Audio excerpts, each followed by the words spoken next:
Assalamualaikum warahmatullahi wabarakatuh. Selamat pagi, Shalom, Om Swastiastu, Namo Buddhaya, salam kebajikan. Baik, pada kesempatan kuliah yang kedua pada saat ini, pada kuliah di program studi profesi apoteker ya, saya akan membahas tentang produksi di industri farmasi. Kemarin di materi pertama saya membahas tentang sistem tata udara atau HVAC serta bagaimana cara validasinya. Baik, saya akan share screen terlebih dahulu ya.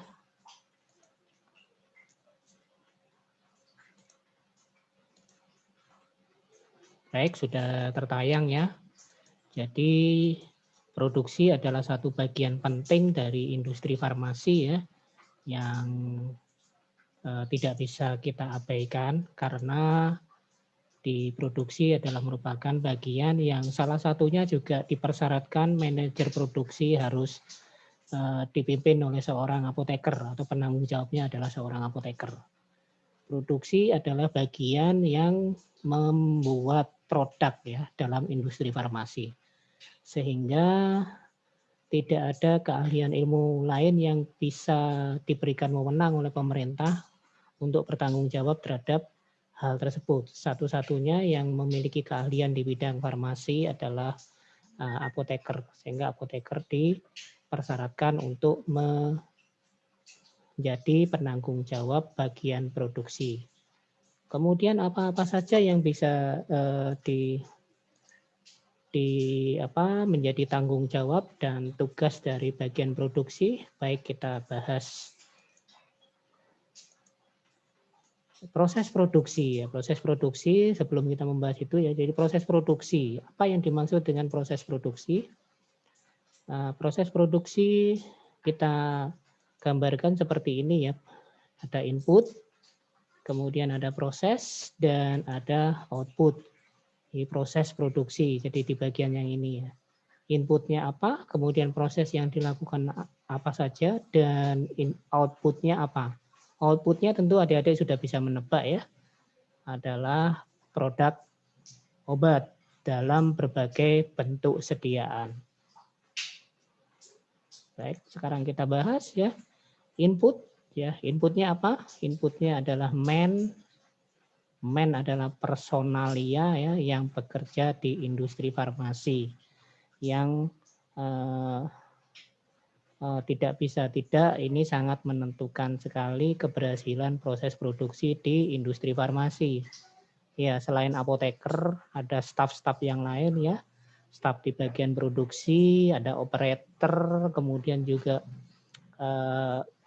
staf bagian pengemasan, staf bagian pengemasan primer, staf bagian pengemasan sekunder, dan staf bagian gudang ya. Nah, itu adalah man. Kemudian money adalah modal ya, modal atau berupa uang yang dikeluarkan oleh industri farmasi tadi untuk melaksanakan suatu proses produksi. Kemudian mesin adalah mesin adalah mesin-mesin yang ada di bagian produksi ya, seperti mesin pencampuran, alat penimbangan, kemudian juga mesin granulasi ya, mesin pengemasan, dan seterusnya dan seterusnya. Silakan dicari yang lainnya. Kemudian material adalah bahan yang digunakan. Bahan ini bisa bahan aktif dan eksipien yang lainnya. Eksipien nanti bisa adik-adik cari ya, apa contoh-contohnya. Kemudian proses adalah plan ya, plan atau manual produksi ya, rencana produksi yang hendak dilakukan, kemudian dikerjakan ya, kemudian adik-adik nanti kalau misalnya bekerja di bagian produksi harus selalu melakukan cek dan action ya. Jadi cek, jadi sebagai supervisor, misalnya supervisor di bagian produksi saat proses bertanggung jawab pada proses penimbangan sampai dengan pencampuran, maka adik-adik harus bertanggung jawab melakukan plan, do, check, action di bagian-bagian tersebut. Salah satu contoh ya, rencana penimbangannya berapa? Kemudian yang dilakukan bagaimana, prosedur penimbangannya seperti apa, kita harus cek dan selalu lakukan apakah sesuai dengan action yang dilakukan. Kemudian output, nah ini produk. Nah, berupa produk kalau di industri farmasi produk ya. Produk ya, bukan jasa. Tapi kalau di rumah sakit itu jasa modelnya. Jadi kalau di industri farmasi ini lebih tepat outputnya adalah produk. Kemudian ada juga output berupa delivery, berupa jumlah dan cost. Tapi yang lebih tepat untuk membahas di industri farmasi, outputnya adalah produk. Ya, lanjut ya. Nah, ini adalah materi ya, atau material atau bahan yang terlibat. Ada banyak definisi. Yang pertama adalah bahan awal. Bahan awal di industri farmasi itu harus terdokumentasi ya, baik dari sisi persediaan, kemudian nomor batch-nya atau lot-nya, kemudian tanggal penerimaan, tanggal pengeluaran, tanggal diluluskan, dan tanggal daluarsa. Bila ada, khusus untuk produk-produk yang ada tanggal kadaluarsanya. Semua harus terdokumentasi. Jadi misalnya kita berada di bagian warehouse ya, di gudang penerimaan bahan awal, maka semua harus terdokumentasi,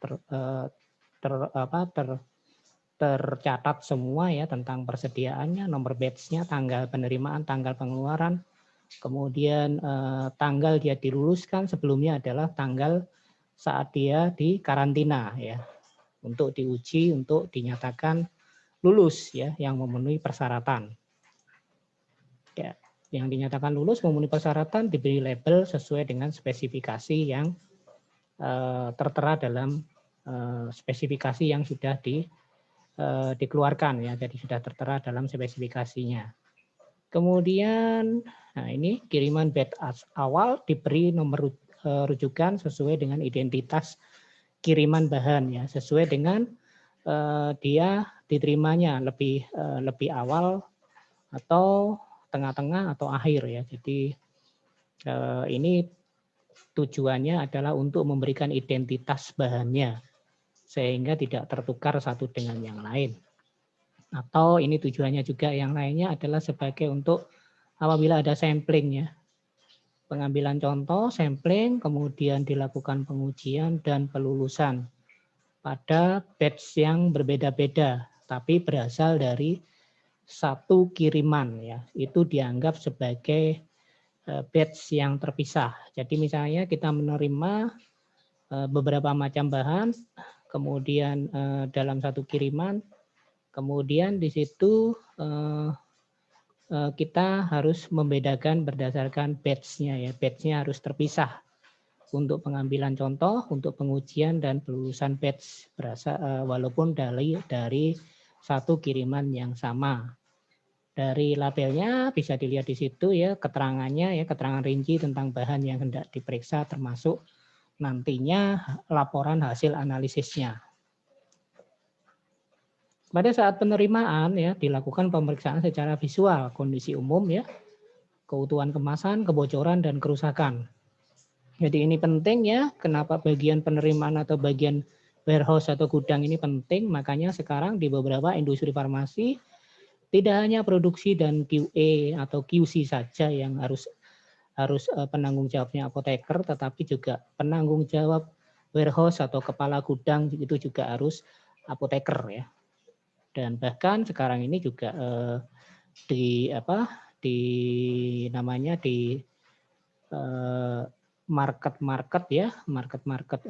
besar seperti Transmart, kemudian Hypermart dan sebagainya itu juga sudah penanggung jawabnya adalah seorang apoteker ya, yang bertanggung jawab terhadap satu wilayah tertentu itu, karena sudah ada ya, sudah ada yang penanggung jawabnya apoteker. Transmart itu seperti saya ketahui penanggung jawabnya yang mengawasi tentang hal-hal seperti ini adalah apoteker juga, walaupun di situ yang diawasi termasuk consumer good ya, bukan produk farmasi, tetapi kan consumer good itu termasuk farmasi juga ya, karena termasuk makanan, minuman.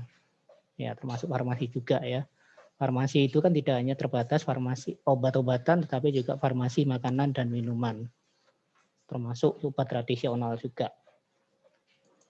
Nah, ini ya kemudian setelah dilakukan pemeriksaan visual maka diambil oleh petugas, dilakukan sampling ya dengan menggunakan metode yang disetujui oleh manajer pengawasan mutu. Nah, ini manajer pengawasan mutu, adik-adik tahu ya, harus apoteker. Kemudian nanti dituliskan di situ, dikeluarkanlah sertifikat analisis bahan awal, dikuatkan dengan pemastian identitas. Jadi protapnya ini seperti ini, step by step ini semua harus dilakukan. Karena hal ini penting ya, kalau ada kesalahan sedikit saja dalam proses awal ini, maka akibatnya akan fatal untuk proses yang selanjutnya. Jadi kalau di farmasi itu pengawasannya step by step, ada penanggung jawabnya, ada dokumentasinya ya, ada sertifikasinya. Dan lanjut. Nah, ini ya, kenapa kok harus dilakukan dengan ketat?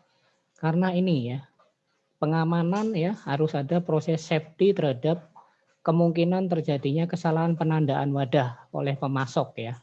Ini sangat penting sekali karena fatal akibatnya. Kiriman bahan awal itu harus dikarantina dulu. Jadi harus dikarantina dulu sampai dengan dia disetujui dan diluluskan untuk dipakai oleh manajer pengawasan mutu ya. Jadi dari gudang itu tidak bisa diloloskan untuk proses produksi sebelum ada karantina dan proses pemeriksaan sampai dia lulus ya.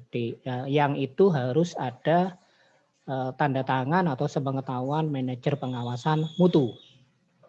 Kemudian label di situ ya, label tertera di situ menunjukkan status bahan awal. Itu juga untuk yang memasang, itu juga harus petugas yang ditunjuk oleh penanggung jawab bagian pengawasan mutu. Ya. Jadi petugasnya pun itu sepengetahuan penanggung jawab bagian pengawasan mutu, dan labelnya itu harus berbeda dengan label yang digunakan oleh supplier atau pemasoknya. Jadi harus berbeda. Jadi labelnya untuk supplier itu begitu datang, kemudian juga status bahan awal itu dilabeli sendiri oleh petugas yang ditunjuk oleh penanggung jawab bagian pengawasan mutu. Kemudian adapun pemeriksaan bahan awalnya itu dilakukan dalam selang waktu tertentu ya, periodik waktu tertentu dan terdokumentasi. Ini penting ya. Adik-adik selama kuliah S1 kemarin kan sudah diajarkan bagaimana mendokumentasikan apa yang dilakukan dan melakukan apa yang didokumentasikan. Ya, seperti itu ya. Jadi itu adalah standar anak-anak farmasi harus seperti itu sehingga tidak ada yang tercecer. Kemudian berikutnya setelah bahan awal tersebut harus disimpan sesuai dengan kondisi bahan yang bersangkutan. Nah, ini penting ya, ini kenapa juga market ya, hypermart, kemudian juga transmart dan sebagainya yang belakangnya mat itu sekarang sudah mulai menggunakan apoteker ya sebagai penanggung jawabnya, karena apoteker satu-satunya profesi yang paham dengan hal ini. Ya, jadi yang di mat besar itu sudah mulai melakukan itu sebagai penanggung jawabnya adalah apoteker ya. Karena apoteker dibekali oleh ilmu seperti ini ya, bagaimana memastikan keamanan bahan. Nah, ini penyimpanan bahan disesuaikan dengan kondisinya. Jadi bahan awal langsung kita kriteriakan berdasarkan kriteria penyimpanannya. Jadi contohnya kalau ada bahan yang rusak karena pengaruh suhu, maka dia harus disimpan di refrigerator ya. Jadi atau di tempat yang suhunya diatur sedemikian rupa. Kemudian pengeluarannya bagaimana? Pengeluaran bahan awal untuk pemakaian harus disetujui oleh petugas yang berwenang. Jadi tidak bisa dikeluarkan dengan tanpa persetujuan petugas yang berwenang. Disinilah kelihatan bagaimana pengaturan safety-nya ya. Jadi tidak boleh diambil oleh staf atau petugas yang asal gitu saja tanpa persetujuan dari petugas yang berwenang pada warehouse-nya. Kemudian ada alat penimbangan di situ, itu harus ditera dan ditakar ditera dan dikalibrasi sesuai dengan periodik waktu tertentu. Kemudian yang berikutnya lagi, apabila ada bahan awal yang tidak memenuhi persyaratan, maka dia harus ditandai. Ya, misalnya ada bahan awal dari supplier, ada yang tidak memenuhi syarat harus ditandai, disimpan terpisah dan segera dimusnahkan atau dikembalikan ke pemasoknya, tergantung perjanjian awal dengan pemasoknya bagaimana. Itu penanganan bahan awal ya. Nah, jadi seperti itu ya step by step-nya.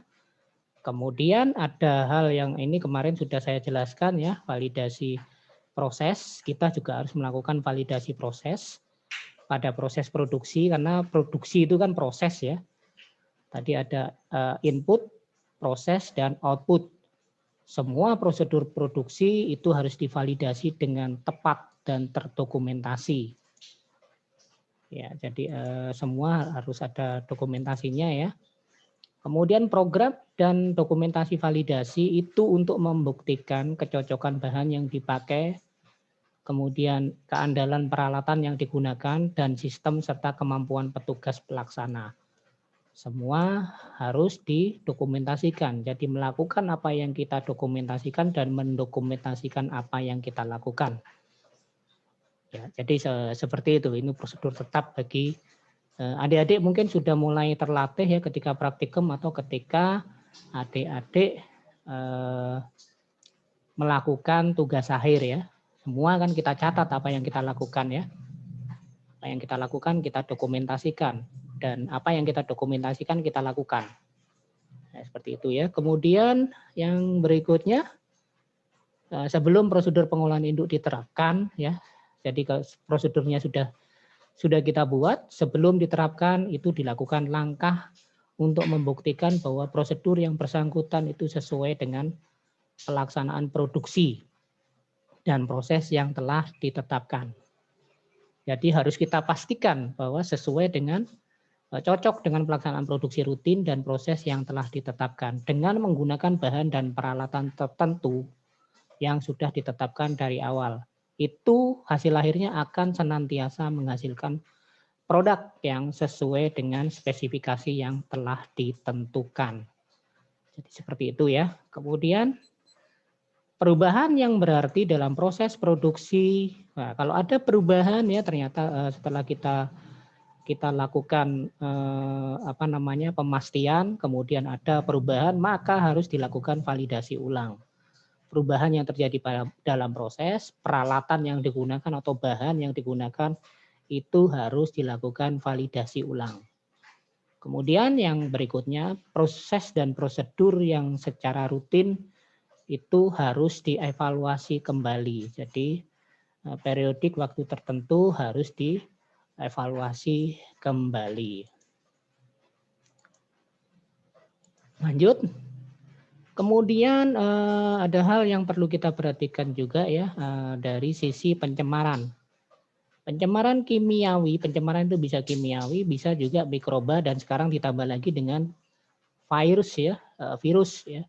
Terhadap suatu obat itu kita tahu ya dapat merugikan kesehatan, dapat mengurangi daya terapeutik dan dapat mempengaruhi kualitas suatu produk. Ini ditambahi kalau sekarang virus ya. Maka kita harus melakukan jika ada pencemaran ya kimiawi, mikroba ataupun virus terhadap suatu obat, maka ini produk ini termasuk kriteria yang tidak bisa diterima. Jadi tidak boleh dilanjutkan untuk proses yang selanjutnya.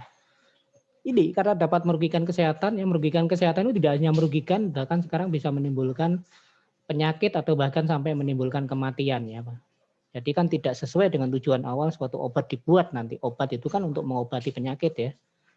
Jadi kalau dia sudah ada pencemaran kimiawi atau mikroba, merugikan kesehatan, mengurangi daya terapeutik, tidak hanya mengurangi ya, bahkan menghilangkan, dan juga mempengaruhi kualitas produk, maka produk tersebut tidak bisa diterima. Nah, makanya di kuliah yang sebelumnya, ya kuliah yang pertama saya sudah menjelaskan perhatian khusus untuk masalah pencemaran silang.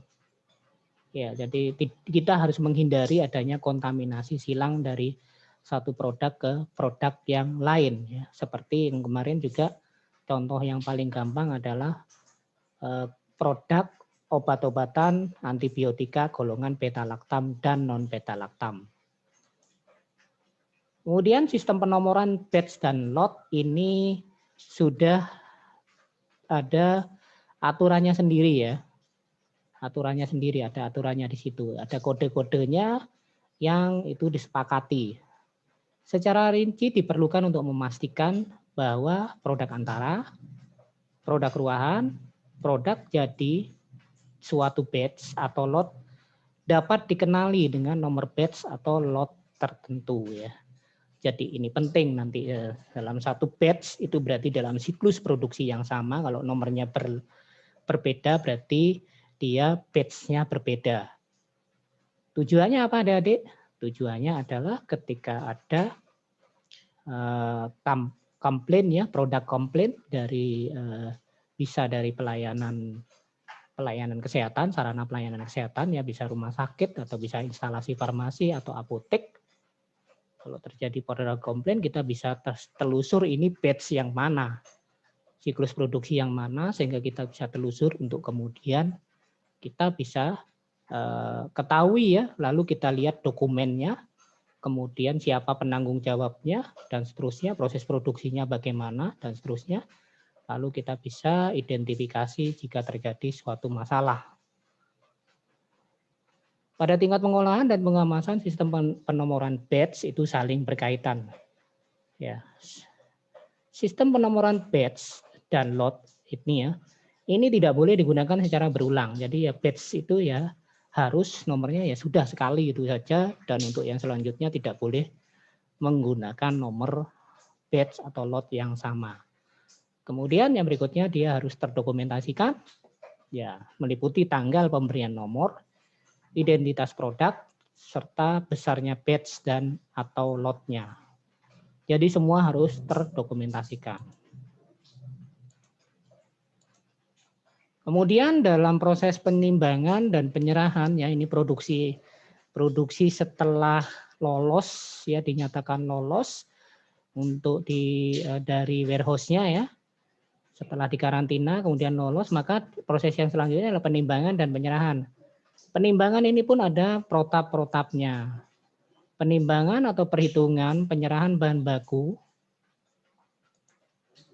ya, bahan pengemas, produk antara, produk ruahan, nanti silakan dicari ya ini ya definisinya apa pada CPOB yang terbaru. Ya, silakan dicari ya di definisinya masing-masing. Saya tidak perlu menjelaskan lagi karena ini tingkat profesi ya. Bahan pengemas, produk antara, produk ruahan adalah bagian dari siklus produksi yang terdokumentasi. Jadi nanti itu harus didokumentasikan. Apa misalnya yang diserahkan di situ, bahan baku, pengemas, produk antara, produk ruahan, itu semua harus terdokumentasi. Protap tertulisnya adalah seperti ini ya. Metode penanganannya bagaimana, ya, kemasannya apa, yang digunakan untuk mengangkut dari warehouse ke ruangan penimbangan. Kemudian penimbangannya bagaimana, perhitungannya seperti apa, penyerahan bahan baku, bahan pengemas, produk antaranya bagaimana. Itu harus dilakukan secara step by step ya, step by step. Tidak boleh terlewatkan satu step pun. Kemudian pengeluaran bahan baku, bahan pengemas dan produk antara serta produk ruahannya. Itu harus ada protapnya, bagaimana cara mengeluarkannya. Kemudian bagaimana cara mengeluarkan bahan baku, pengemas, produksi, dan produk antara. Yang boleh diserahkan hanyalah yang telah diluluskan oleh bagian pengawasan mutu ya. Jadi ini penting ya. Jadi kalau yang sudah diluluskan baru boleh diserahkan. Kalau yang belum lulus masih masuk karantina ya tidak boleh diserahkan, apalagi yang tidak lulus. Untuk menghindari pencampur bauran, pencemaran silang, nah ini kan yang perlu dicegah ya.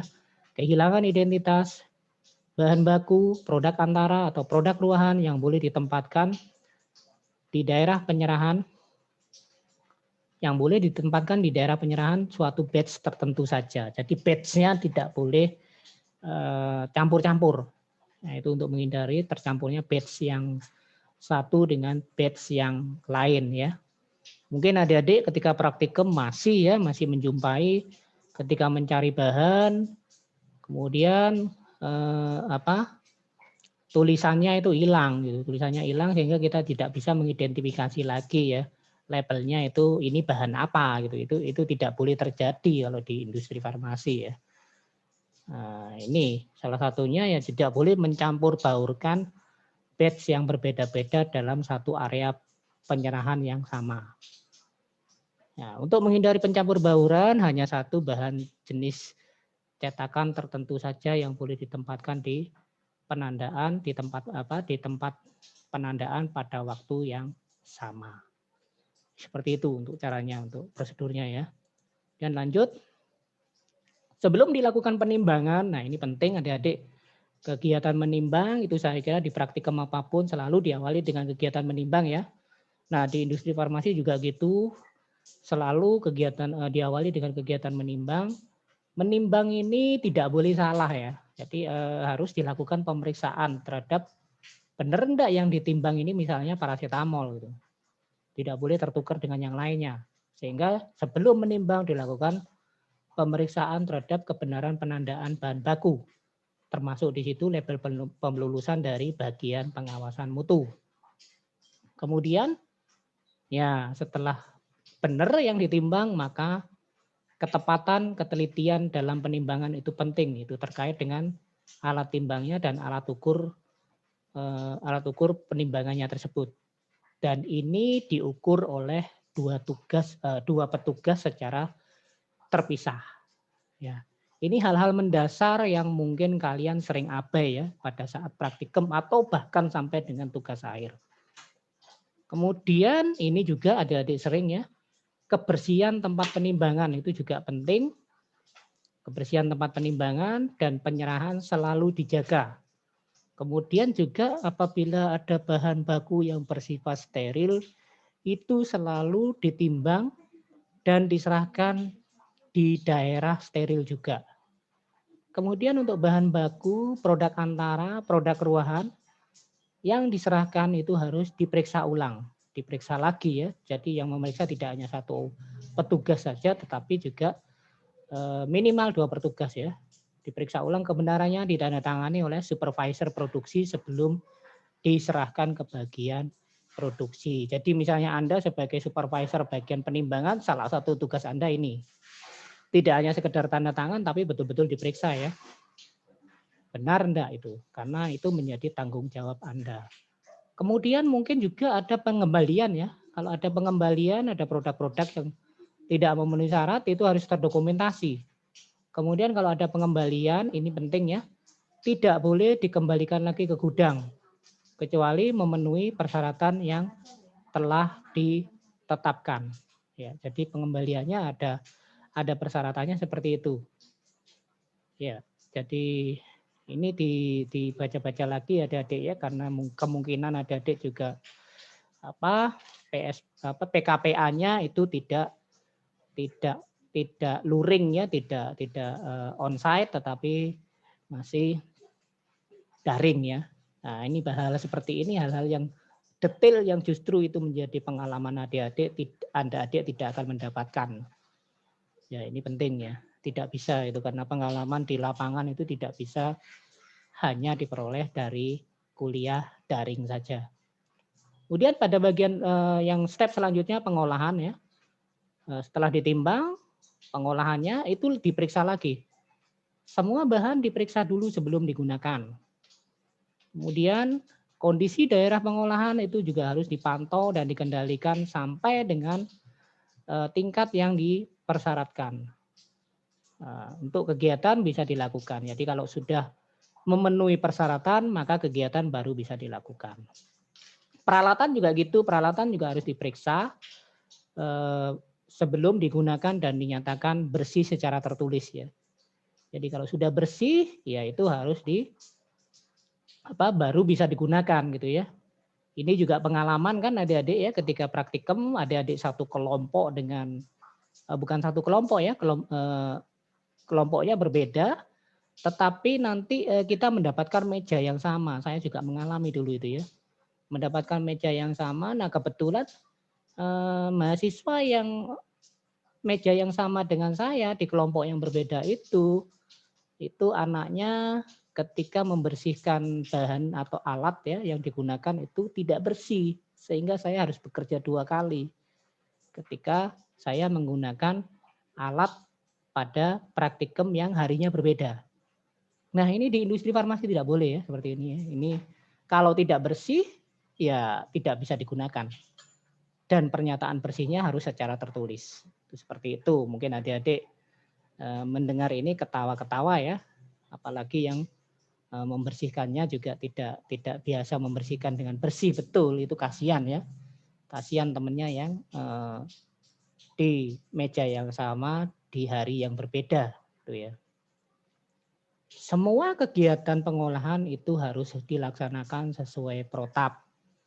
Kemudian wadah yang digunakan, penutup yang digunakan untuk bahan yang diolah, untuk produk antara, produk ruahan, itu harus bersih juga.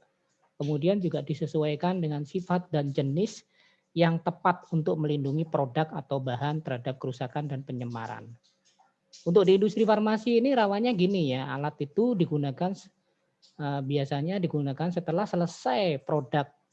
Misalnya produk pembuatan tablet paracetamol ya, kemudian setelah paracetamol selesai digunakan untuk bahan aktif yang lainnya. Nah itu kalau tidak benar-benar bersih masih mengandung residu, itu yang berbahaya adik-adik ya. Apalagi kalau produknya itu berupa antibiotik ya ataupun berupa bahan-bahan yang unitnya kecil ya, mikro seperti vitamin ataupun hormon. Nah, itu berbahaya sekali karena kalau dalam meninggalkan residu yang kecil itu berbahaya kalau terjadi sebelumnya tidak bersih, akan terjadi kontaminasi. Nah, itu ya. Kemudian yang berikutnya diberi label yang tepat untuk menyatakan tahap pengolahannya. Nah, pengolahannya itu meliputi apa saja ya. Setelah ditimbang diapain? Ya, kemarin atau adik-adik bisa bisa bisa lihat ya di masing-masing praktikum teknologi sediaan Solida. Kalau mau membuat tablet ya setelah ditimbang diapain? Kalau teknologi sediaan liquid bagaimana? Kalau teknologi sediaan semi solid bagaimana? Kalau teknologi sediaan steril bagaimana tahap yang selanjutnya? Maka ini dilabeli sesuai dengan tahapan yang selanjutnya sehingga yang bertanggung jawab terhadap ruangan yang selanjutnya itu tahu ya. Kemudian ada bahan-bahan yang bersifat khusus, bahan dan produk kering. Nah, ini yang sudah saya sampaikan di materi yang pertama ya. Bahan dan produk kering, masalah yang sering ditimbulkan adalah pengendalian debu dan penyemaran silang. Ini penting ya. Untuk bahan-bahan yang paling gampang contohnya adalah produk bedak ya, membuat produk bedak ya. Saya pernah beberapa kali ya berkunjung ke Coronet Crown ya yang membuat produk bedak itu. Di situ yang paling susah adalah pengendalian debu dan penyemaran silangnya. Sehingga hal ini harus kita kendalikan mulai dari membuat rancang bangun ya. Rancang bangunnya. Mungkin di bangunan industri farmasi di kuliah yang sebelumnya sudah dijelasin ya. Silakan dibaca-baca lagi.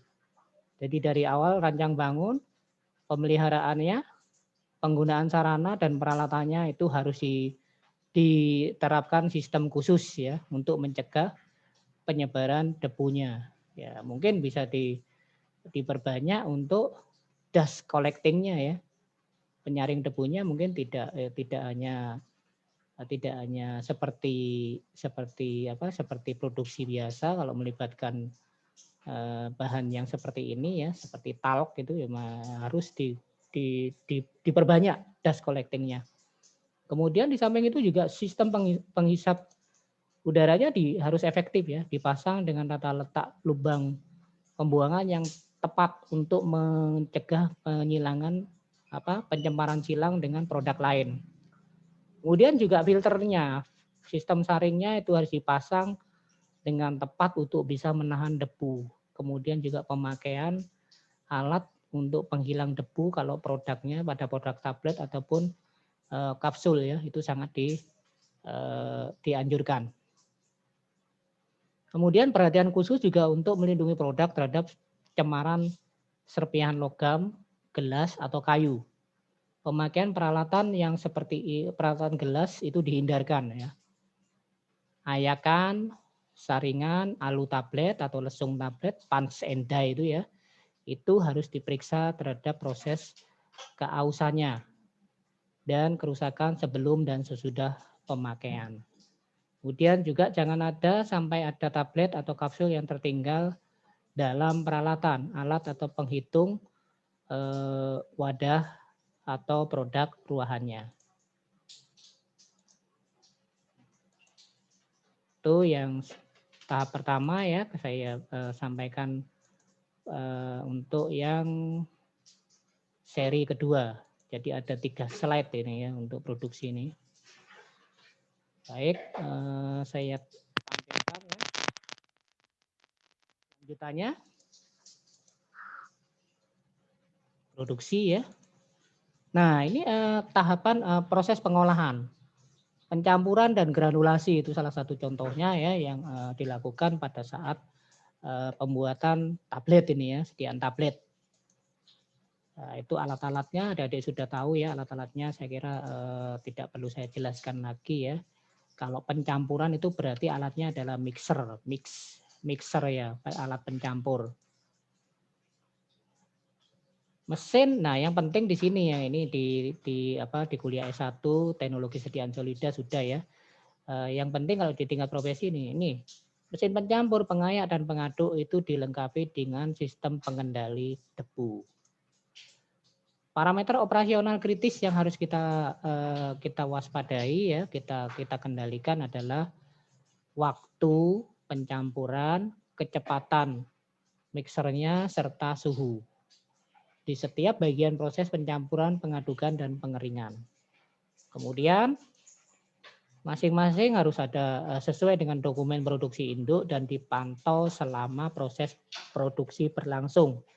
Kemudian dibuat catatan sebagai catatan batch. Kemudian ada juga kantong pengeringan ya yang dipasang di mesin pengering. Itu tidak boleh dipakai untuk produk yang berlainan tanpa dicuci terlebih dahulu. Jadi harus dicuci, dibersihkan sampai bebas residu dari produk yang sebelumnya baru bisa digunakan, dikeringkan baru bisa digunakan. Pada produk yang berisiko tinggi menimbulkan kepekaan itu digunakan kantong penyaring khusus pada masing-masing produk. Ya. Menimbulkan kepekaan ini contohnya produk-produk antibiotik ya dan produk-produk untuk hormon, obat-obat yang mengandung hormon dan produk-produk juga yang mengandung antiviral ya, produk-produk antivirus.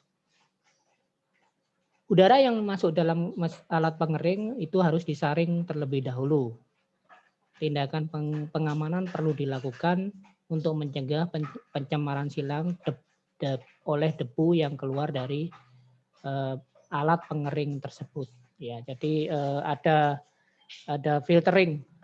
Jadi yang masuk pun itu juga harus disaring terlebih dahulu.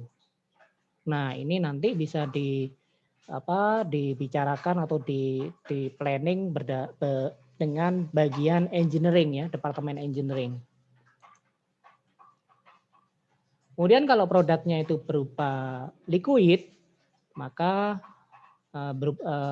liquid yang berupa larutan dan suspensi itu juga harus, karena ini mengandung air ya, berarti kalau air itu sangat rentan sekali terhadap pertumbuhan mikroba ya, karena air merupakan media pertumbuhan yang baik untuk mikroba dan sekarang ditambah lagi virus ya, maka itu harus dilakukan pencegahan sedemikian rupa sehingga resiko pencemaran atau pertumbuhan mikroba itu bisa dicegah. Kemudian ini mesin pengering ya. Ini yang skala industri, silakan dibaca-baca lagi ya. Ini sudah saya kira ya di kuliah S1. Nah, yang penting apa bedanya? Coba adik-adik cari lagi ini ya, freeze drying dengan spray dryer itu apa bedanya?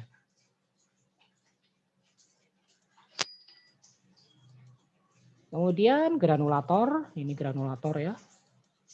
Ini contoh-contohnya, silakan dilihat-lihat lagi. Kemudian proses yang berikutnya adalah pencetakan tablet.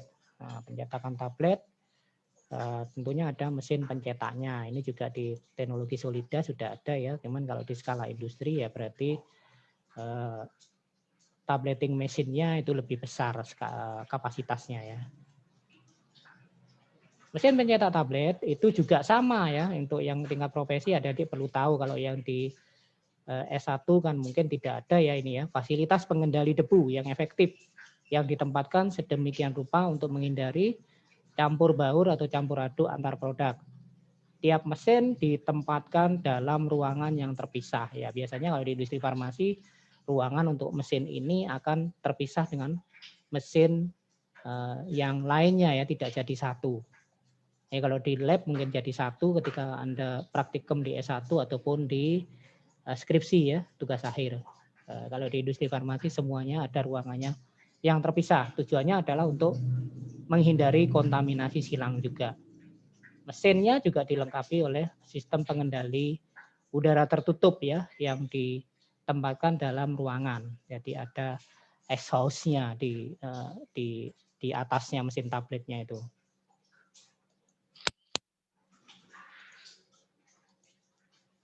Nah, untuk mencegah campur baur antara granul maupun tablet perlu dilakukan pengendalian baik secara fisik, prosedural maupun penandaan. Ya, secara fisik ya, jadi staf yang bekerja di situ ya itu harus melakukan pengendalian secara fisik ya, dipisahkan granul dan tabletnya. Maupun secara prosedural, jadi mematuhi prosedur yang sudah dibuat dan maupun dilakukan penandaan ya, ditandai.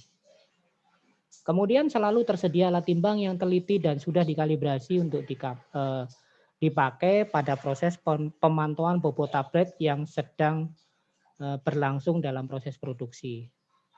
Jadi keseragaman bobot itu dilakukan, di situ sudah tersedia alat timbangnya, tidak perlu lagi ke ruangan penimbangan bahan awal tadi ya, tapi di ruangan tersebut itu sudah ada alatnya untuk melakukan pemantauan keseragaman bobot tablet.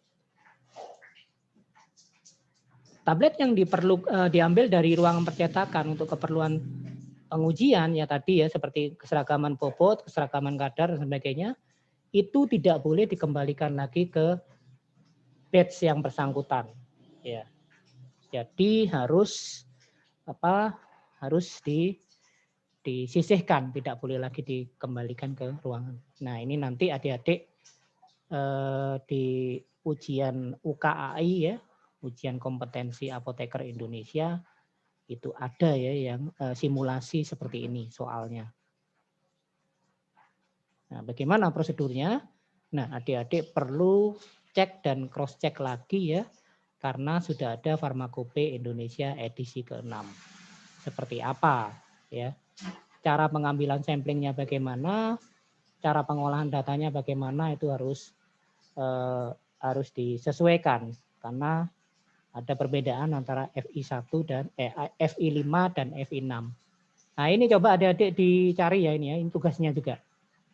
Tugas di tingkat profesi ya. Silakan dicari. Tablet yang ditolak atau disingkirkan itu dapat ditempatkan di wadah yang ditandai jelas mengenai statusnya dan jumlahnya dicatat dalam catatan pengolahan batch. Setiap kali sebelum dipakai, semua alu tablet, punch, dan lesung tablet atau die itu harus diperiksa untuk menghindari adanya keausan dan kesesuaian terhadap spesifikasinya.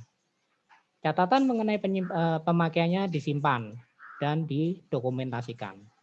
Hari ini penting ya, mungkin ada adik yang skripsi S1-nya ataupun praktikum teknologi sediaan Solida ya terlibat dengan tablet, kan sering ya kita mencetak tablet, kemudian tiba-tiba macet mesin tabletnya. Itu karena tidak ada pemeriksaan secara rutin terhadap keausan patch and die-nya itu. Sehingga akhirnya macet. Nah itu, kalau di industri farmasi ini sudah ada yang memastikan, itu harus dipastikan terus, tidak ada keausan dan pada punch and die-nya. Kemudian kalau tablet itu disalut, nah ini alat mungkin kalau di yang dari S1-nya, nah ini kebetulan S1-nya dari UNED semua ya. Ini sifatnya kita demo ya kalau di UNED, untuk S1 UNED ya untuk penyalutan tablet. Tapi kalau di S1 dari farmasi universitas lain mungkin ada beberapa yang melakukan praktek secara langsung untuk penyalutan tablet ya. Saya dulu juga gitu walaupun alatnya sederhana, tapi saya melakukan bagaimana susahnya mengendalikan proses penyalutan tablet itu. Nah, ini contohnya kalau di industri seperti ini alatnya, kapasitas besar. Kenapa kalau yang di UNED tidak dilakukan? Karena alatnya kapasitasnya besar, sehingga butuh bahan yang lumayan banyak ya. Waktu kita merancang belinya kemarin itu keliru ya untuk kapasitasnya terlalu besar untuk ukuran lab. Nah, itu prinsipnya adalah udara disalurkan dalam panci penyalut, kemudian tabletnya diputar di situ, diputar, disalut, gitu, diberi lapisan.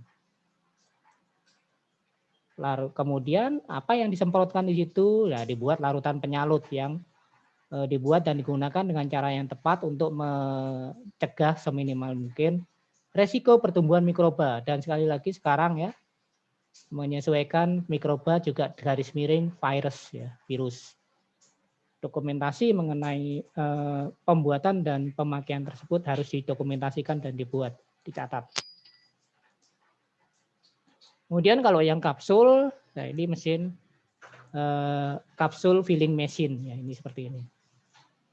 Ini ya nanti dicari di internet contoh-contohnya, kalau yang pengen Anda gambar bergerak silakan dicari. Ini sepertinya seperti ini. Kalau Anda praktikum kemarin tidak ada ya, hampir tidak ada fakultas farmasi yang punya kapsul filling machine ya, karena biasanya secara manual dilakukan. Tapi prinsipnya sama saja, Adik-adik. Nah, ini prinsipnya seperti ini. Kapsul kosong sebagai bahan awal, kemudian disimpan dalam kondisi yang tepat agar dia tidak menjadi kering atau regas ya, atau terpengaruh terhadap kondisi kelembaban. Kemudian untuk yang tablet tadi, tablet bersalut dan kapsul itu harus diberikan penandaan supaya tidak terjadi campur baur pada saat proses ya. Jadi apabila prosesnya itu berlangsung secara bersamaan. Untuk menghindari tanda pada produk yang berbeda, batch yang berbeda, itu biasanya pengerjaannya dilakukan terpisah. Jadi ini penting ya, kenapa kok campur baur atau kontaminasi persilangan dan sebagainya itu dihindari. Ya. Jadi dipilah-pilah supaya tidak tercampur satu dengan yang lain. Kemudian untuk yang produk-produk liquid dan semi solid ini seperti ini ya. Tadi liquid dan semi solid itu mengandung air, maka diusahakan supaya terlindung dari pencemaran mikroba atau virus. Daerah di mana produk atau wadah bersih itu harus tanpa tutup, itu terpapar ke dalam lingkungan, itu harus ventilasinya harus baik ya. Yang sekarang ini permasalahan pada virus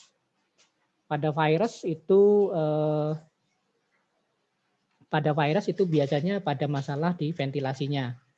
Nah, ini juga harus kita kendalikan. Kemudian peralatan yang berupa tangki, wadah, pipa, pompa itu harus dirancang sedemikian rupa sehingga nanti mudah dibersihkan atau disanitasi. Merancang peralatan harus diperhatikan, tidak boleh ada lekukan. Ini sudah diajarkan di bangunan dan peralatan ya. Tidak boleh ada sambungan yang mati atau dead leg di bagian atau bagian-bagian di mana kotoran itu akan dapat mudah berkumpul dan bisa menimbulkan mikroba atau virus. Peralatan gelas, ini kalau praktikum Anda mungkin banyak menggunakan peralatan gelas ya. Peralatan gelas itu sebaiknya dihindarkan. Baja tahan karat yang berkualitas tinggi itu merupakan bahan pilihan untuk dipakai sebagai peralatan yang bersentuhan dengan proses ya. Jadi yang gelas itu tidak boleh, tapi yang disarankan adalah baja tahan karat yang bersentuhan dengan produk yang diproses. Kenapa? Karena untuk menghindari adanya pelepasan partikel dari bahan yang bersentuhan dengan produk. Kualitas kimia dan mikrobiologi air yang digunakan, nah ini di kuliah air ya, air untuk produksi sudah diberikan ya. Kualitas kimia dan mikrobiologi air yang digunakan itu harus selalu ditetapkan dan dipantau. Jika tidak memenuhi, maka proses produksi harus dihentikan. Jadi penting untuk air yang digunakan dalam proses produksi. Kemudian tadi saya sudah menjelaskan tentang proses pencampuran, kemudian juga proses filling, homogenitas itu divalidasi harus menjadi perhatian dari awal, juga pada saat proses dan setelah akhir proses.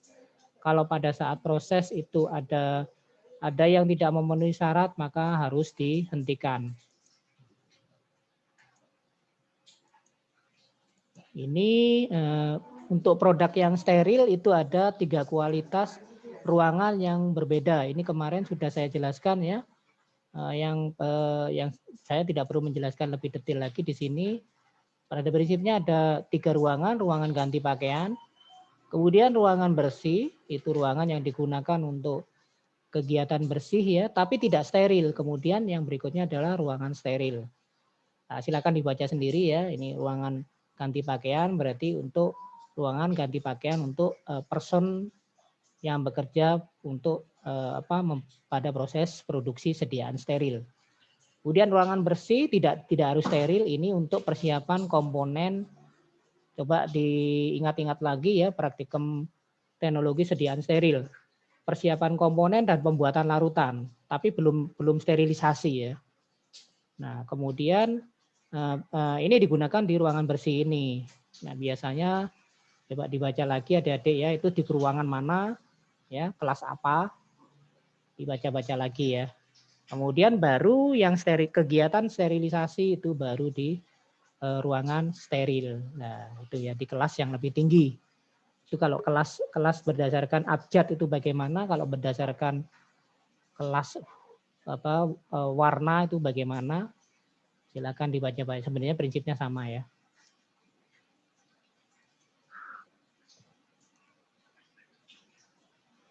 Ini kemudian di situ juga ada di ruangan steril ada satu ruangan yang berada di dalam laminar airflow ya. Nah itu yang dinamakan kelas A ya. Itu ya kelas A yang di situ. Atau kelas 1 kalau di CPOB yang sebelumnya. Nah kira-kira seperti itu kalau di ruangan steril. Nah ini gambarnya ya. Produk steril itu termasuk vaksin itu juga produk steril ya. Produk steril itu vaksin contohnya. Infus itu juga ya. Dan personalia ini nanti saya bahas lebih khusus di sanitasi dan higiene ya. Di kuliah yang ketiga. Ini sekedar sekedar mengingat saja untuk yang bekerja di daerah bersih dan steril itu dipilih yang karyawan yang betul-betul terseleksi ya. Tidak bisa sembarang karyawan. Dari sisi kedisiplinannya, jadi orangnya harus disiplin, kerjanya juga cak-cak, tidak terlalu banyak bergerak ya, karena terlalu banyak bergerak maka akan banyak melepaskan partikel dari bagian tubuhnya. Jadi dia disiplin, kriteria disiplin. Jadi sudah pilihan ya, sudah harus lolos seleksi dari karyawan yang ada di industri farmasi yang bersangkutan. Kemudian yang ini yang penting, tidak menderita suatu penyakit atau memiliki kondisi kesehatan yang dapat menimbulkan pencemaran mikrobiologi terhadap suatu produk. Apa ini? Penyakit-penyakit menular ya. Seperti contohnya apa? Hepatitis ya. Tidak memiliki riwayat hepatitis. Yang sekarang tidak Nah, ini yang penting ya. Yang sekarang apa? Tidak terpapar virus corona dan sebagainya itu ya. Jadi seperti itu. Dan penyakit-penyakit menular lainnya seperti TB ya, tuberkulosis dan sebagainya itu ya itu tidak diperbolehkan. Jadi disiplin dan sehat ya. Nah, ini ya jadi di farmasi sudah dari dulu sebenarnya karyawan yang ada masalah dengan kondisi kesehatan misalnya menderita diare, menderita batuk, influenza, ada infeksi kulit atau rambut, maka dia harus melaporkan keadaannya. Sehingga ketika dia bekerja di daerah bersih dan steril, maka dia harus melaporkan. Karena kenapa? Kriteria-kriteria ini bisa menyebabkan pencemaran mikroba. Dan sekarang mungkin ditambah lagi ya, tidak terpapar virus ya, itu ya. Yang dapat ini dapat menyebabkan pencemaran mikroba pada produk ya yang tidak normal jumlah dan jenisnya. Perlu dilakukan, makanya kalau di industri farmasi tetap dilakukan pemeriksaan berkala. Nah, kalau saat ini seperti swab antigen itu ya, yang secara berkala. Nah, karena kita tidak bisa memastikan dia sebagai karier atau tidak gitu ya. Sama kan sekarang ada yang OTG ya, orang tanpa gejala tapi dia karier sebenarnya. Nah, itu. Semua karyawan termasuk bagian pemeliharaan yang kan bekerja di daerah bersih harus mendapatkan pelatihan. Jadi disiplinnya ini dibentuk ya. Harus mendapatkan pelatihan terkait dengan pembuatan produk steril termasuk higiene dan dasar-dasar mikrobiologi. Nah, itu. Jadi adik-adik mikrobiologi diingat-ingat lagi ya kuliahnya tentang apa? Mikro itu kecil, biologi ilmu hayat ya, ilmu hayati. Jadi ilmu biologi yang mempelajari tentang makhluk hidup yang ukurannya mikro ya itu ya. Apa? Bakteri. Kalau virologi ada lagi ya, bakteri biasanya. Lanjut, produk steril ya ini penting ya, produk steril nanti dibaca-baca lagi di kuliah yang teknologi sediaan steril. Itu harus khusus ya untuk menghindarkan pencemaran mikroba dan partikel lain. Untuk penanganan produk steril itu ada cara aseptik ya yang dilakukan pada semua tahap dan sterilisasi akhir. Ya. Sterilisasi akhir itu pada wadah air yang disterilkan. Nah ini contohnya apa? Silakan dicari ya. Yang cara aseptik itu apa? Kalau yang sterilisasi akhir dan apa yang sampai pada sterilisasi air pada wadah air itu produk apa? Semua dilakukan dengan terkendali dan dipantau secara teliti ya. Ruangannya dibuat terpisah. Kemudian untuk memasuki ruangan ini ada ruangan penyangganya yang selalu bebas debu, dialiri aliran udara dan saringan bakteri. Kalau sekarang mungkin dikasih juga saringan virus ya, tapi virus itu kecil sekali. Lebih kecil dari bakteri ya. Apakah mungkin itu menyaring virus? Nah itu. Nah ini ya seperti masker itu yang sekarang itu ya. Kenapa kok maskernya itu harus masker yang standar khusus karena virus ukurannya kecil. Demikian juga dengan ini filter untuk industri farmasi saya kira perlu juga sekarang tidak hanya bakteri yang disaring di situ tapi juga virus. Kemudian pengaturan tekanan udara. Tekanan udara ruangan lebih tinggi daripada ruangan di sebelahnya.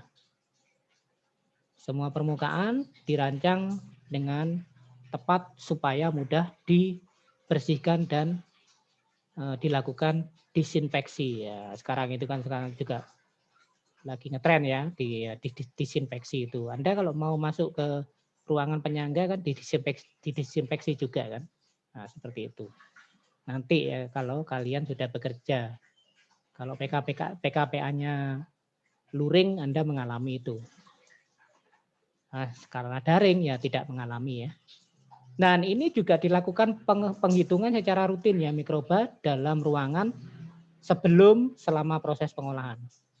Dihitung dengan dan dibandingkan dengan standar yang sudah ditetapkan dan data perhitungan harus didokumentasikan.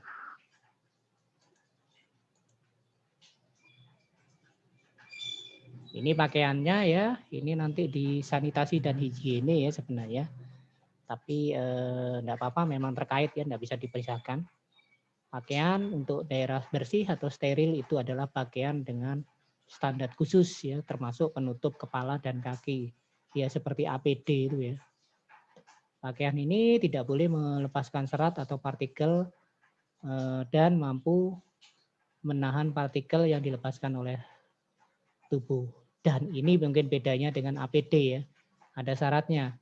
Pakaian ini harus enak dipakai dan agak longgar untuk mencegah terjadinya gesekan. Karena memang agak kurang nyaman pakai pakaian yang seperti ini ya. Jadi memang makanya karyawannya juga harus karyawan yang dengan keahlian khusus. Karyawan di daerah steril harus memakai pakaian steril model terusan ya.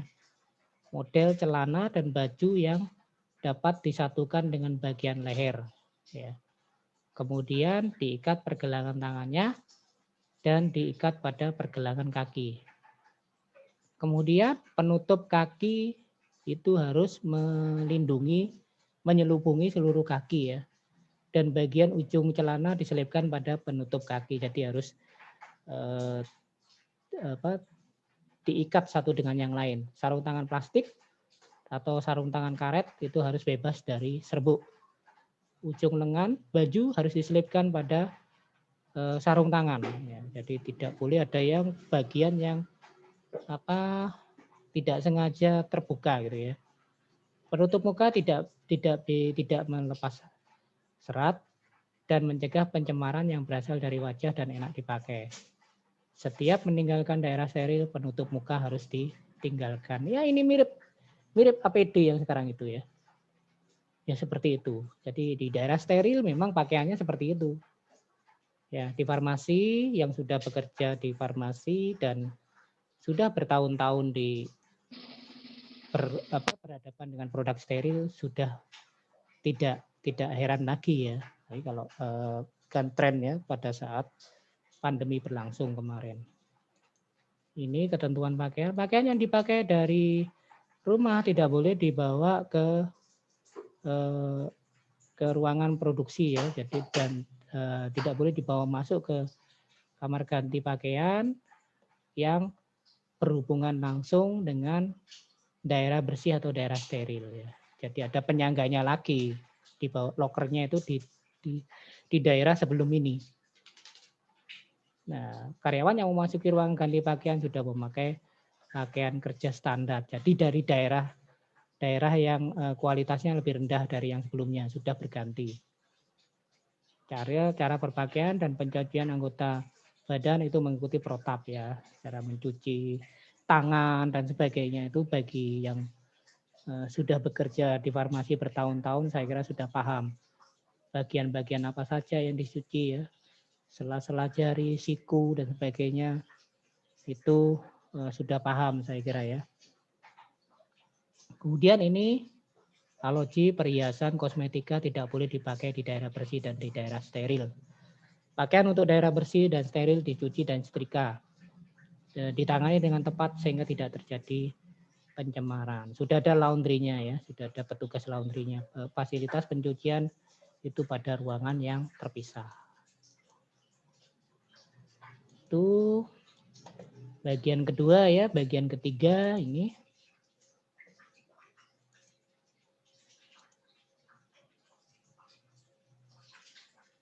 Nanti yang hygiene akan saya sampaikan di kuliah yang ketiga ya. Sudah terlalu panjang ini.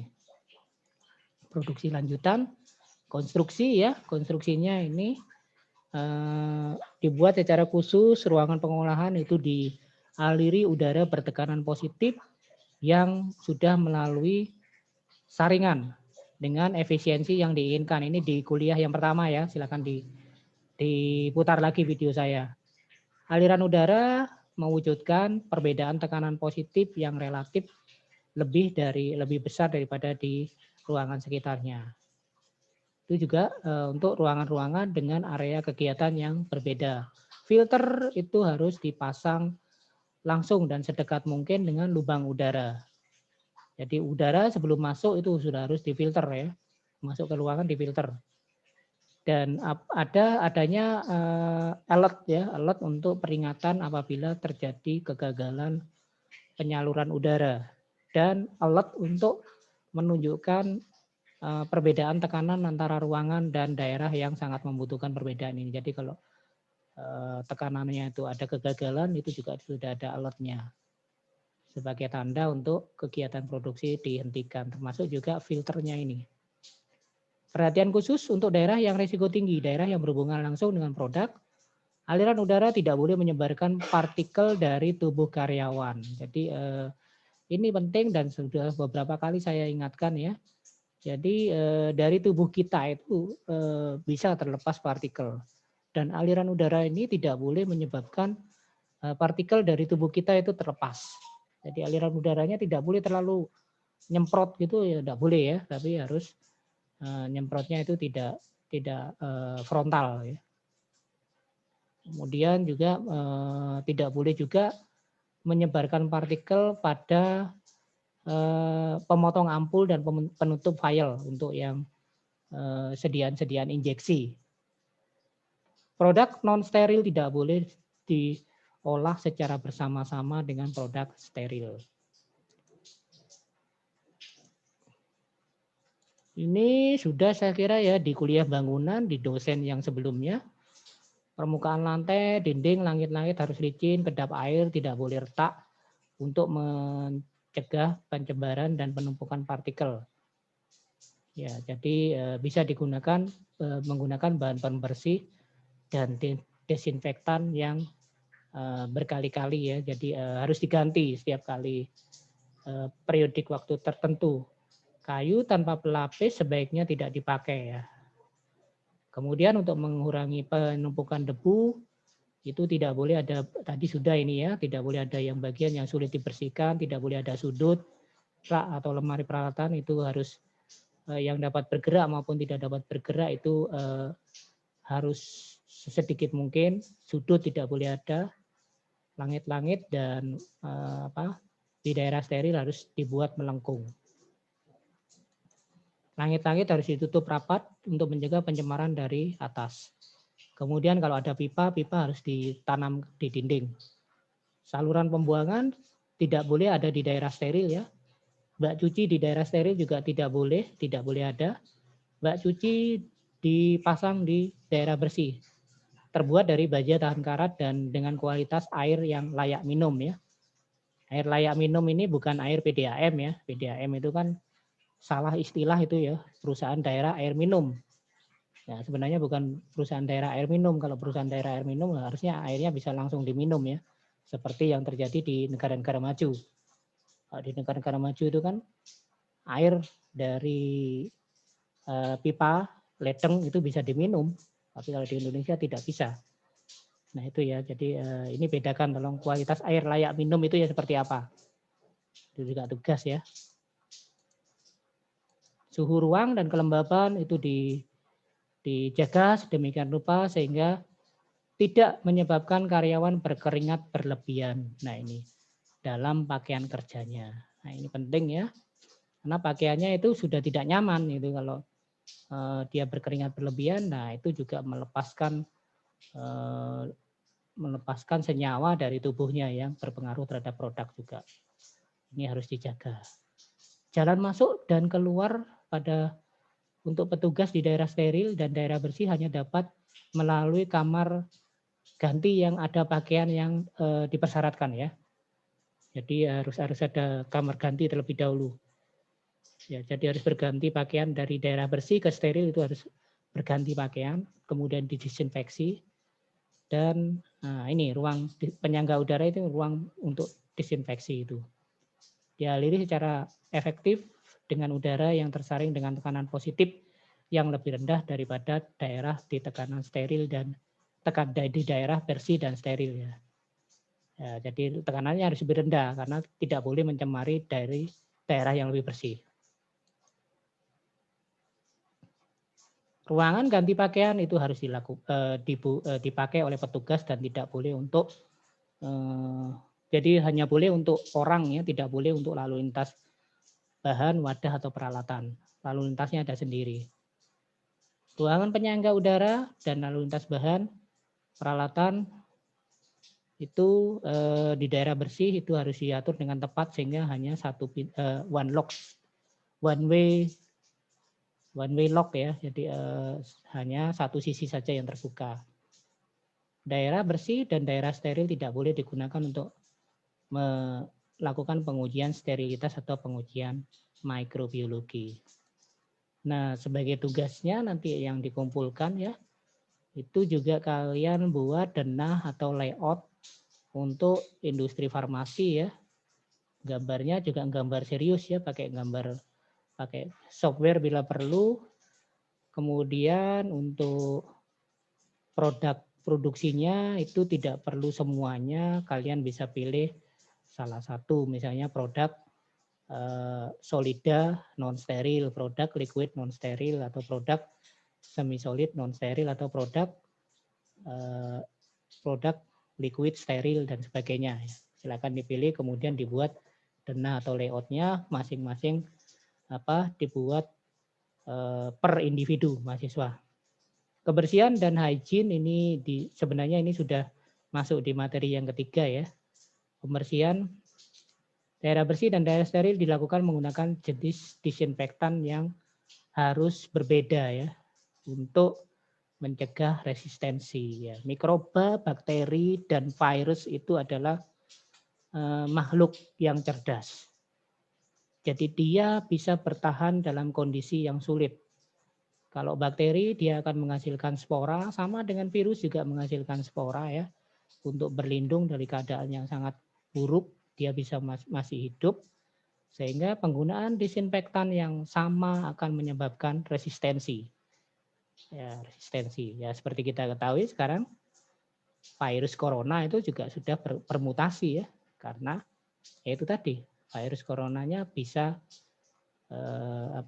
bermutasi, bertahan dari kondisi yang berbeda, kemudian dia menjadi lebih kuat. Nah itu. Nah sama dengan ini ya, bakteri juga gitu. Maka harus digunakan secara periodik, harus diganti jenis disinfektannya ya.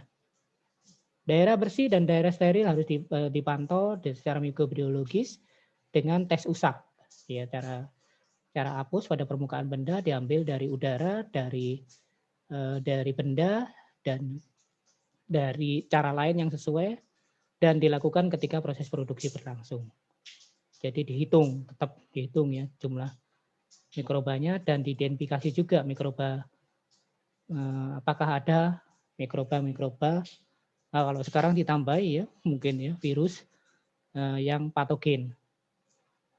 Peralatan dipasang dan ditempatkan pada kondisi yang mudah dibersihkan dan mudah didisinfeksi atau disterilkan sesuai kebutuhan. Colokan listrik harus masuk ya, sehingga colokan listrik pun juga tidak ditempatkan sedemikian rupa sehingga petugas yang apabila ada kerusakan, petugas yang melakukan perbaikan tidak perlu masuk ke daerah bersih atau steril. Jadi sedapat mungkin tidak ada ya perbaikannya itu dilakukan di daerah bersih atau daerah steril. Validasi terhadap hasil pemasangan dan pemeliharaan perkara itu dilakukan secara rutin dan secara terus-menerus.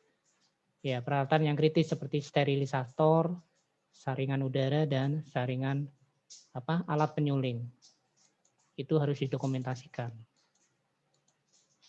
Ini bahan awal tadi sudah ya, bahan awal ini harus dicegah terhadap, jadi bahan awal itu tidak boleh mengandung mikroba atau pyrogen.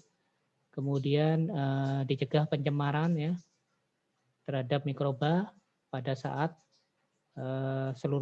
sebelum dan sesudah sterilisasi. Jarak waktu pencucian dan sterilisasi wadah dan peralatan itu harus sesingkat mungkin. Jadi pekerjaannya harus efektif dan efisien ya.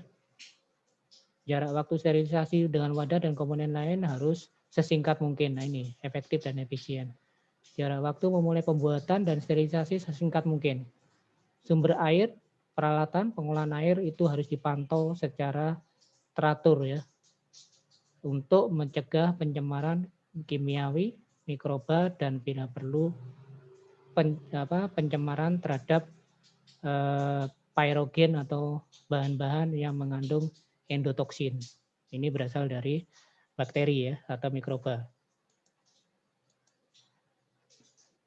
Untuk mencegah pertumbuhan bakteri atau pirogen itu digunakan air suling ya, air destilata, aqua destilata yang digunakan tidak boleh dibiarkan lebih dari 24 jam kecuali dengan kondisi khusus, misalnya disimpan pada suhu 70 derajat Celcius. Sterilisasi ini di kuliah yang teknologi sediaan steril ya, ada sterilisasi panas, panas kering, panas basah, sterilisasi dengan menggunakan filter, sterilisasi dengan menggunakan gas ya, etilen oksida biasanya, dan sterilisasi menggunakan radiasi. Air ini sudah dibahas ya di kuliah sebelumnya. Air untuk injeksi itu bagaimana ya? Didestilasi, simpan, didisirkulasi secara terus-menerus, disimpan pada suhu 70 derajat Celcius. Air yang tidak disirkulasi hanya boleh digunakan tidak lebih dari 24 jam. Air untuk injeksi itu harus disimpan pada wadah yang steril, bersih, dan tidak reaktif. Ya. Jadi harus terlindung dari kontaminasi. Produk steril ya, untuk produk steril petugas tidak boleh memegang wadah dengan tangan telanjang. Wadah air dari produk steril harus ditutup kedap dengan cara yang tepat. Ampul itu harus ya ini mungkin kalau yang praktikum steril ya, betapa sulitnya untuk menutup ampul ini ya. Ini harus punya keterampilan khusus ya. Ampul ditutup dengan teknik menarik ujungnya daripada menutup ujungnya ya. Jadi ditarik dalam kondisi panas. Wadah yang telah diisi dengan larutan injeksi harus diperiksa satu persatu terhadap partikel yang terlihat. Jadi pemeriksaannya satu persatu, tidak boleh disampling ya. Pemeriksaan ini dilakukan secara visual dengan mata dan menggunakan peralatan dan penerangan yang tepat. Kemudian ada indikator kimia dan biologi. Indikator kimia itu untuk sterilisasi secara panas ya, dan sterilisasi menggunakan gas, etilen oksida, dan cara radiasi. Itu biasanya dalam bentuk pita ya, lembar atau kartu titik warna yang menunjukkan indikatornya. Indikator ini akan berubah warna akibat adanya reaksi kimia karena proses sterilisasi. Pengemasan itu dilakukan prapenandaan pada bahan pengemas. Bahan pengemasnya harus khusus ya, ada labeling di situ, ada karbon dan komponen lain yang memerlukan penandaan dengan nomor batch atau lot, tanggal kadaluarsa itu harus diawasi dengan ketat. Hanya jangan sampai bahan pengemasnya, penandaan pada bahan pengemasnya mempengaruhi terhadap produk yang dihasilkan.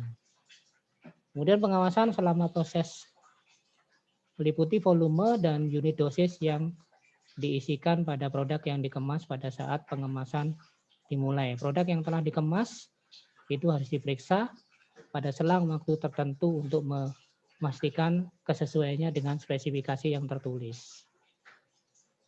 Any question? Jika ada pertanyaan, silakan disampaikan pada kolom chat ya. Terima kasih. Saya akhiri sampai di sini. Wassalamualaikum warahmatullahi wabarakatuh. Selamat pagi. Shalom. Om Santi Santi Om. Namo Buddhaya. Salam kebajikan. Salam sehat buat adik-adik sekalian.